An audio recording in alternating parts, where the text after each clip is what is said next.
Pessoal, como vocês podem ver, estamos começando aqui a nossa série O Padre Nosso de Cada Dia, que vai estar levando a você que está aí nos acompanhando um pouquinho mais sobre os padres e os freis aqui da nossa Arquidiocese de Aparecida.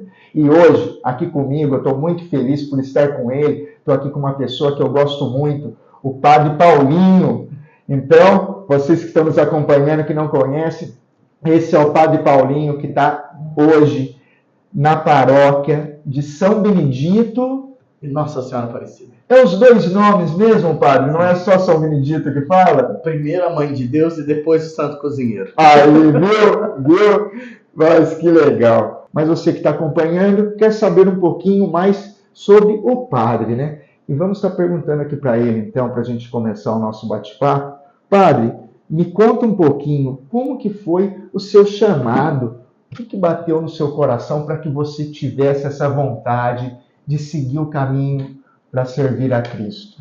Então, primeiro, agradecer, né, o convite do Juan, que agradeço. Faz esse trabalho, que eu já disse para ele nos bastidores, que é um trabalho vocacional de conhecer a vida dos padres, né? Porque nós pensamos, talvez, que padre venha de árvore e que não seja ser humano. Mas não, padre vem de uma família, passa por dificuldades, alegrias, por decisões na vida até chegar ao seu chamado vocacional, né? Obrigado, Juan, pelo convite. Seja sempre bem-vindo na paróquia de São Benedito e Nossa Senhora Aparecida, ou Nossa Senhora Aparecida e São Benedito. Aqui ela é uma igreja conhecida em Aparecida, onde os romeiros de Nossa Senhora participam. O meu chamado vocacional começou desde os 9 anos, né? Quando eu digo que agora, depois de grande, a gente toma maior consciência da nossa vida, né? Começou que eu quis ser coroinha. Então, aí está a importância de incentivarmos as crianças a serem coroinhas. A pastoral dos coroinhas e dos acólitos é um grande celeiro vocacional, tanto para a vocação masculina quanto para a vocação feminina, né?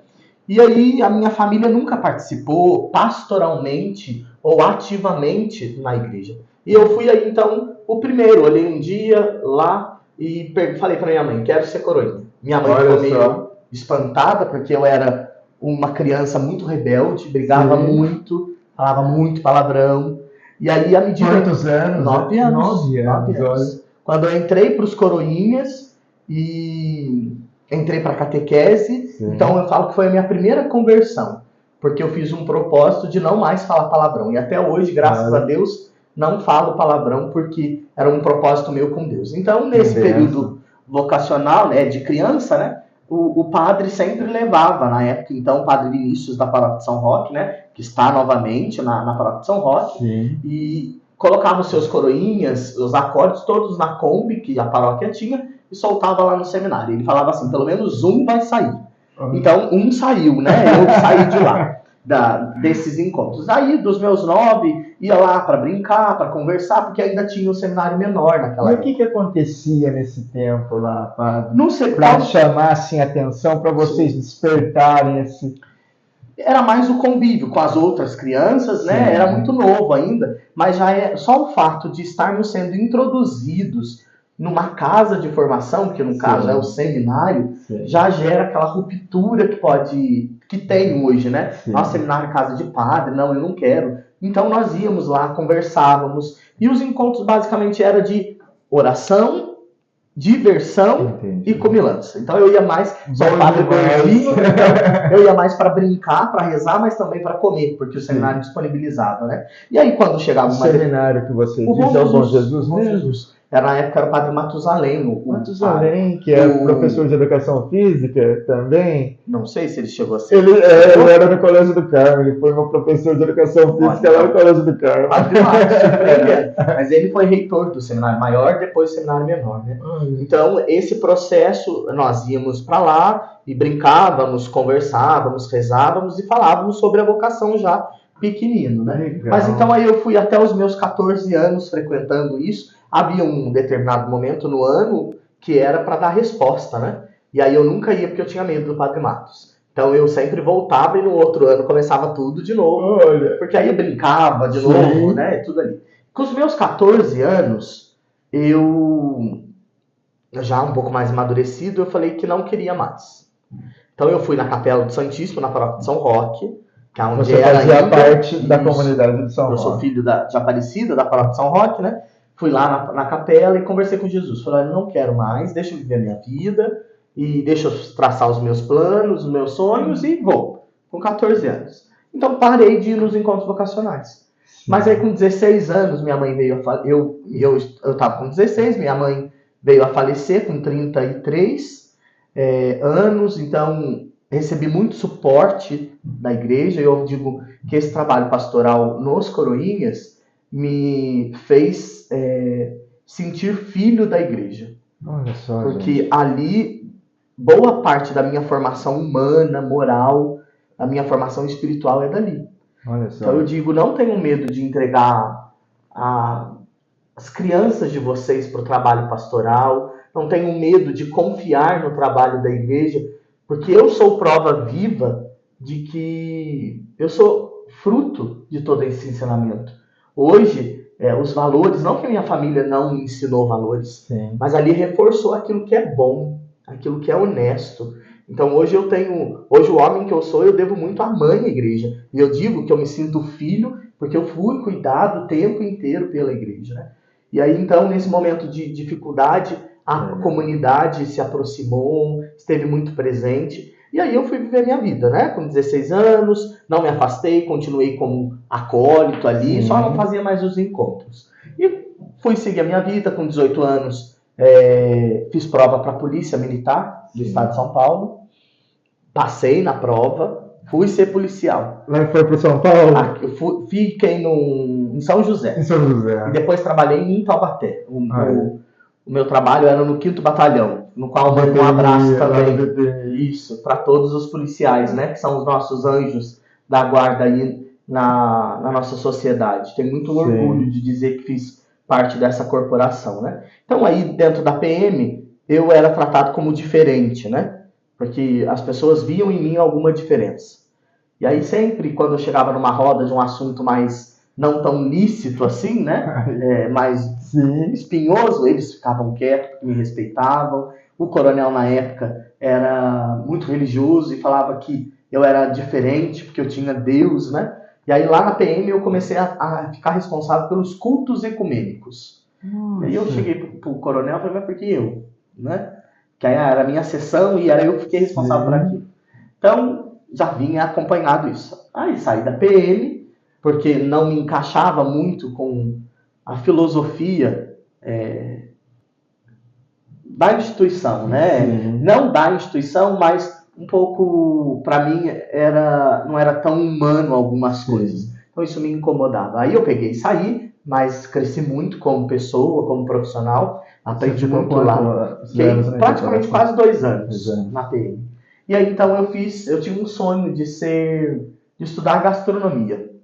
Então aí eu subi para Campos do Jordão, fiz o SISU de novo, né? A força também, porque o padre aqui não é rico, não, nem veio de família rica. Mas gosta de estudar, hein? Mas gosta de estudar. Então, se você tem sonho, estude, né? Estude. E eu posso dizer que eu sou fruto do SISU, né? Entrei então pelo processo de seleção unificada, estudei, fui bem no Enem, a importância de estudar para o Enem ajuda em muito, e consegui então uma bolsa não integral, mas parcial no Senac Campos do Jordão. Uma das melhores escolas de formação. É a primeira escola de gastronomia aqui no Vale, né? No Brasil, na verdade.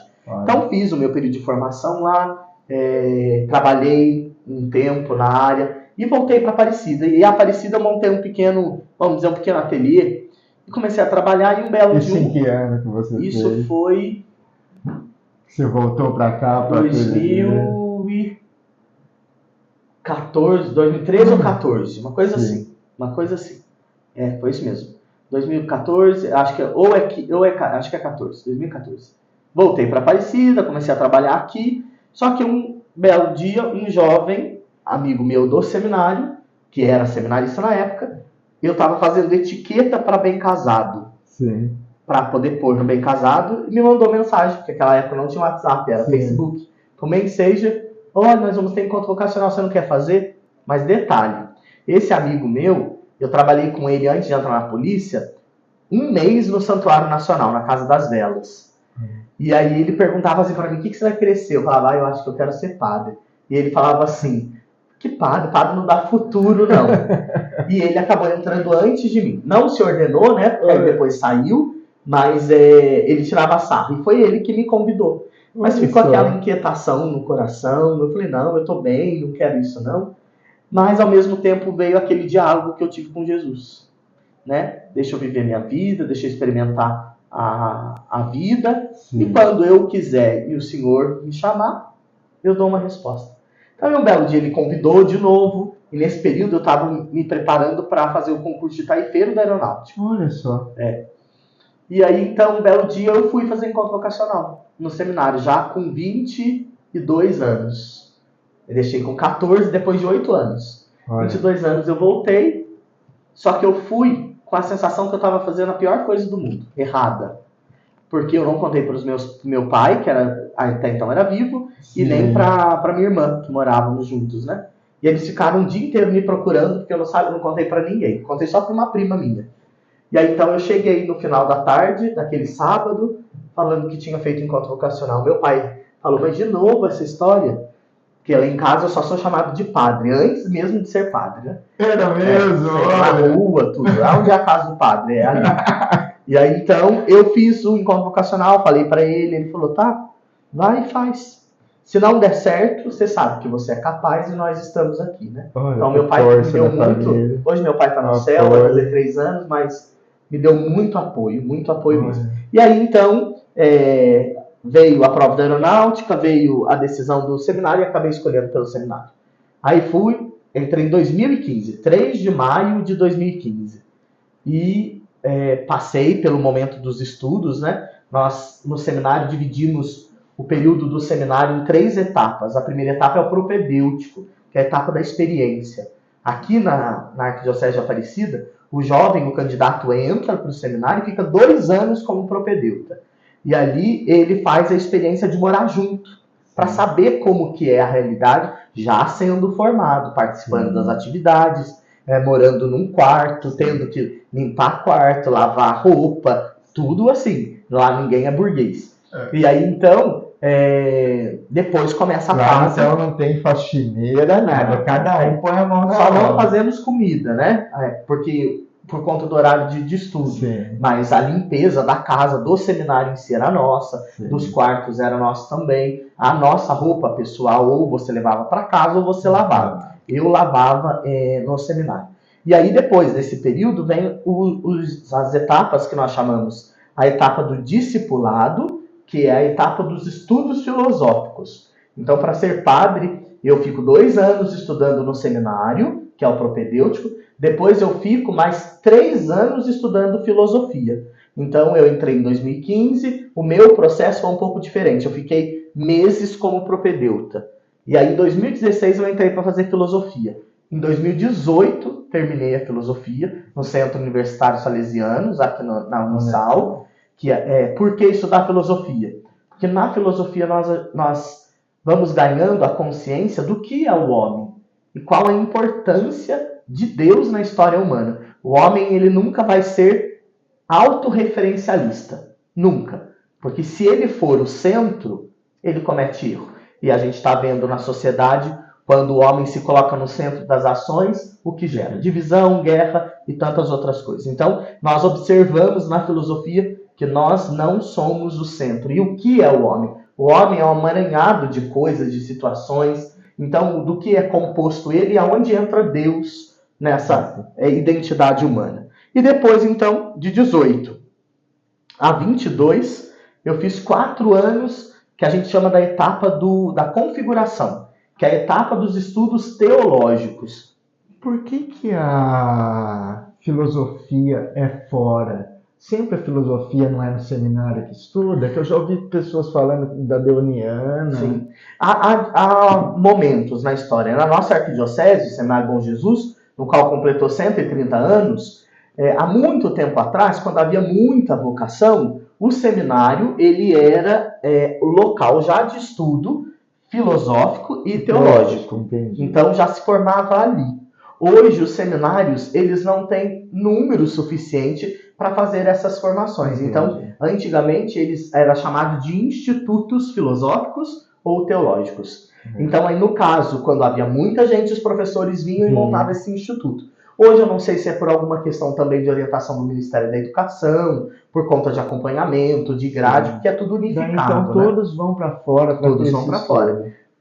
Há algumas dioceses aqui do nosso regional que fazem institutos. Sim. Mas aí é um instituto provincial. Entendi. Porque aí junta todas as dioceses que fazem parte da província. A nossa província, por exemplo, é Aparecida.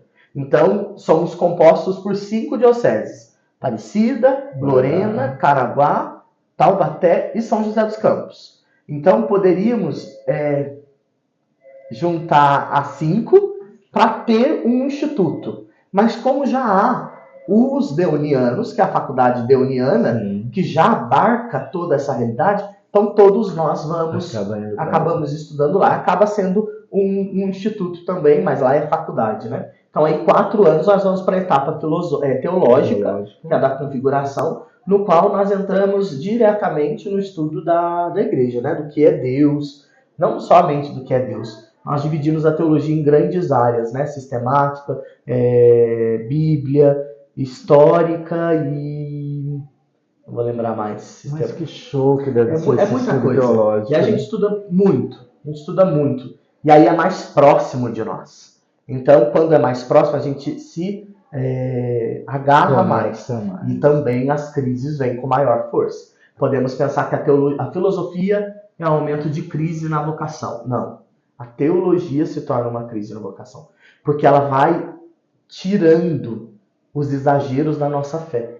Aquilo que a gente aprendeu como o suprassumo, que a minha avó, minha mãe ensinou, a gente vai vendo que não é. Não é o centro. O centro é mais simples, o centro é menos complicado, é mais pé no chão. Então, a teologia ela vai nos moldando, nos quebrando um pouquinho. E aí, se a gente não tiver palavra de Deus na mão e oração do outro lado, a gente acaba entrando em crise. Então, o estudo teológico ele é configurativo, porque nós somos chamados a configurar o nosso coração ao coração de Jesus. Então, olhar a pastoral da igreja, olhar a igreja, olhar a doutrina da igreja. Então, se o seu padre, você que está assistindo, te der um conselho na reflexão, seja no acompanhamento, pode dar credibilidade a ele. Porque se ele for um bom padre, é porque ele fez um bom curso de teologia. Todos nós fazemos 4 anos de teologia e somos chamados a um exame. Como se fosse da OAB. Nós chamamos de um exame que chama De Universa. Essa De Universa é como se nós sentássemos diante. Como não, na verdade. É desta forma, na Deuniana. Senta o aluno na frente de 3 doutores em teologia. Tipo uma banca. Uma banca. E ali os 4 anos de teologia. Eles perguntam de tudo. Então, o professor, seu padre, passou por isso, né? Então, vamos dar credibilidade ao que o padre fala também, porque se, de novo, for um padre bom, é porque fez uma boa teologia. Então, vale, a palavra dele é muito pautada naquilo que é ensinado e colocado pela igreja, porque tanto a grade teológica, ela tem um acompanhamento da Santa Sé, né? Não é cada faculdade dá aquilo que quer, não. Tem uma grade que é a parte formativa dos novos sacerdotes, que vem lá do Vaticano, acompanhado pela Santa Sé. E foi assim, minha caminhada. No show, muito bonita a caminhada. Mas, padre, me conta, após essa caminhada, após sua ordenação, o que você sentiu assim no seu coração? Chegou alguma mensagem assim, tipo de Jesus tocando no seu coração? Olha, você está aqui para essa caminhada, essa é a sua missão, você faz melhor isso, eu acho que você tem que fazer isso daqui. Teve alguma coisa desse tipo? Qual que é a missão que você sente no seu coração que é a que você foi, vamos dizer assim, escolhido por Cristo para estar seguindo? Isso, aqui no caminho da igreja. Isso, após a ordenação, eu tenho 5 meses de padre, né? Eu sou o padre mais fresco da Arquidiocese de Aparecida. Mas muito parabenizado, viu? Então, isso nós usamos muito. Deus fala por meio de pessoas, né? E quem faz esse trabalho são as vozes de Deus na nossa vida. Nossos formadores, nosso arcebispo, que nos confia missões, né? Diretamente eu te dizer assim, olha, Deus falou comigo nisso. Não. O que no meu coração, após a ordenação, vem todos os dias é fazer e levar as pessoas para o caminho da verdade, que é Jesus Cristo. Encantar as pessoas com isso. Ligar as pessoas, né? Eu bato muito na tecla disso. O segredo dos padres está em acompanhar. Jesus acompanhava. Não deixava sozinho. E é difícil acompanhar. É difícil porque nós temos muitas coisas, muitas atividades, mas também isso implica do outro que está deixar ser acompanhado, né? Se abrir. Então, um dos sacramentos que eu mais acho lindo, um dos que mais eu realizo, né? Deus realiza por meio do ministério, é o da confissão. Então, ouvir para mim é algo sagrado. Ouvir para mim é algo sagrado. E alguns aí dizem que eu sou muito bom pregando, mas isso é o Espírito Santo que faz. Aí, viu? E padre, me conta, nesse tempo, que apesar de você ter se ordenado não há muito tempo, mas você já vivenciou, tem um bom trajeto aí dentro da igreja, vamos se dizer, nesse tempo todo, desde os 9 anos aí, né? Então, o que você, se pudesse ali, o que você gostaria de mudar, assim, que você acha que seria melhor se a igreja conseguisse estar mudando? O que você tem como visão, assim, do que poderia ser feito, assim, espaço amplo maior, mas que poderia ser bom para as pessoas? Olha, eu tive um período de missão no Pará. Eu fiquei 9 meses no Pará. E para mim lá foi uma escola, né? Para viver aqui, para viver a realidade daqui. Eu acho que nós enquanto igreja, a parte do clero e a parte dos leigos, nós precisamos nos tratar como irmãos. Eu acho que é preciso resgatar hoje, no nosso tempo, a palavra fraternidade. Nós não somos irmãos. Nós somos companheiros, somos, entre aspas, amigos, mas quando há diferenças entre nós, nós não nos tratamos como irmãos. Acho que a fraternidade precisa. Que junto da fraternidade vem um outro quesito muito grande, que é a acolhida. E a acolhida é que o povo sente falta, né, pai? Não somente o povo, né? Mas eu acho que hoje, se eu pudesse ter um poder de alguma coisa, né? Que seria de colocar na cabeça e no nosso coração a necessidade de acolher. Coloque bem na sua cabeça. Coordenador aí de pastoral, de comunidade, coordenador de pastoral, né? Quando eu digo pastoral, é do seu trabalho pastoral. Primeiro você acolhe, depois você ensina. Nós fazemos o contrário. Nós queremos ensinar e não acolhemos. Isso espanta.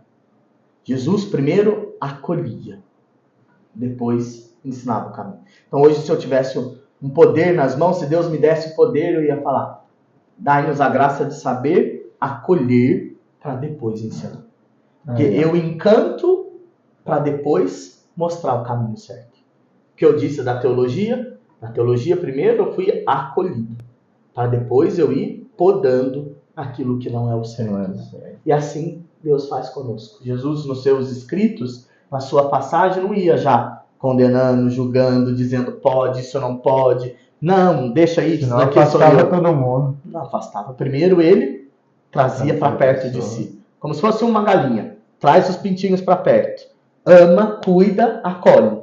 Depois vamos dar banho, depois vamos tirar os excessos, e aí sim, aí nós crescemos como igreja e vamos nos ser irmãos. Aí, gente, viu? É isso aí. Esse foi o bate-papo aqui com o Padre Paulinho, né? Você que queira estar assistindo aí, vindo acompanhar a celebração aqui na Igreja de São Benedito, um dia aqui que ele esteja presidindo, ó, vai ser acredito que para você vai ser uma coisa assim sensacional, porque a homilia dele é muito boa. Você chega ali vazio e sai realmente preenchido para sua casa, pode ter certeza, viu? Obrigado por esse papo, gostei muito de estar aqui com você. Eu sou seu fã, porque eu falo para todas as pessoas assim, se a gente for na igreja e não entender o que o padre está falando ali, a gente vai vazio e volta vazio para casa. Agora, quando a gente encontra um sacerdote que tem o dom da palavra ali, que sabe estar explicando com paciência e vai ali mostrando o caminho, é muito melhor e a gente sai do coração mais preenchido para ter força aí para seguir o caminho. Mas agora, meu querido, quero que você deixe uma mensagem para quem está acompanhando para a gente encerrar esse papo. Então, para você que está nos acompanhando, né, desde já, primeiro agradeço o Juan pelo trabalho, pelo serviço à frente da nossa igreja, a nossa paróquia, a paróquia de São Roque, no qual ele é inserido. Mas esse trabalho bonito, vocacional. O primeiro recado que eu gostaria de dar é para você, jovem. Você que sente inquietação, seja para a vida sacerdotal, ou você, moça, né, que sente também um apelo para a vida feminina consagrada, eu digo para você, não tenha medo. Vale a pena.